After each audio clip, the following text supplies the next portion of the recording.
မင်္ဂလာပါရှင်ဒီနေ့တော့အိမ်မှာဂျုံမုံလေးဆင်းသိရှိနေရတဲ့ဂျုံမုံနဲ့ကျုပ်ဦးလေးကိုဒီလိုမျိုးလေးကြော်စားဖြစ်တာနဲ့ပြန်လည်မျှဝေပေးပါမယ်ရှင်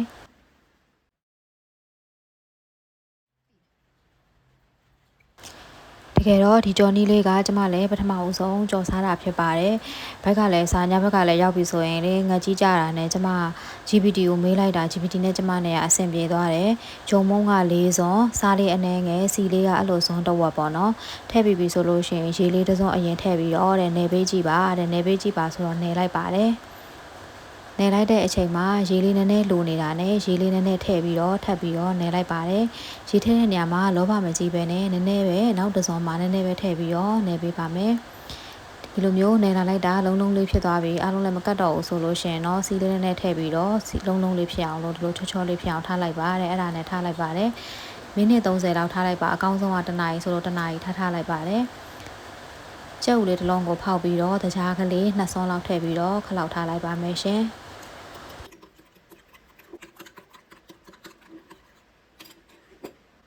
ပြီးရင်တော့ခုနကတော့တနိုင်လောက်နှက်ထားတဲ့ဂျုံလုံးလေးကိုစီနီလုံးလေးပေါ်မှာတင်ပြီးတော့ခုလိုမျိုးလေးဂျုံမုံအနေငယ်ဖြူမကတ်အောင်လို့ဖြူတာပါအဲ့လိုလေးဖြူပြီးဆိုလို့ရှိရင်အသားလေးလက်ကလေးနဲ့ပြပေးပါမယ်ကျမရဲ့ကျွမ်းကျင်မှုကတော့ဒီလိုမျိုးပါ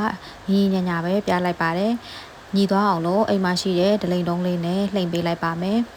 ဒီလိုမျိုးလေးရလာပြီဆိုလို့ရှိရင်အလဲကဓာတ်လေးနဲ့ဖြတ်ပြီးတော့နှစ်ပိုင်းလေးပိုင်းထားလိုက်ပါမယ်ပြီးရင်တော့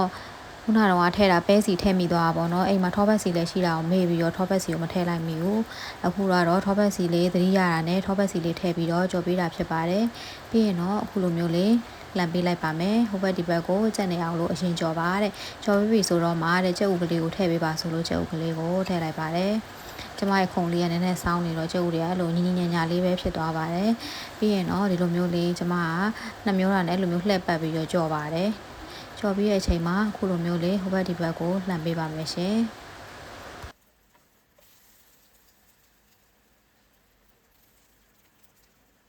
အခုလိုမျိုးမုတ်သားကဟိုဘက်ဒီဘက်အကျက်ညီသွားပြီဆိုလို့ရှိရင်အသားကလေးဒီလိုလေးခောက်ပြီးတော့ပကံလေးတဲကိုထည့်ထားလိုက်ပါမယ်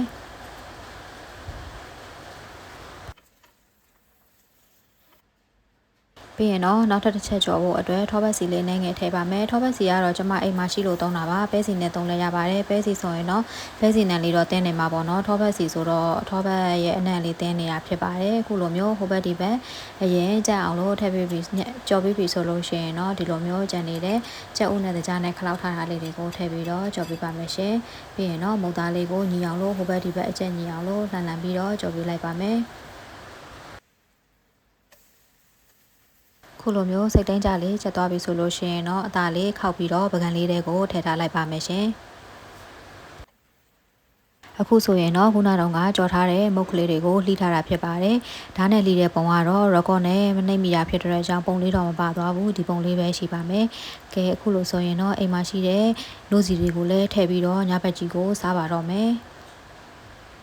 ဒီမုံလုံးနီလေးကမထင်မှတ်ဖဲတွေ့ရှိသွားပြီးတော့အရန်ကိုလက်ကူပြီးစားလို့ကောင်းတဲ့မုံလုံးနီလေးဖြစ်ပါတယ်။မုံသားလေးကလည်းနူးညံ့ညံ့ဤဆက်ဆက်ကလေးနဲ့တကယ်ကိုစားလို့ကောင်းတဲ့မုံကလေးတစ်ခုဖြစ်ပါတယ်ရှင်။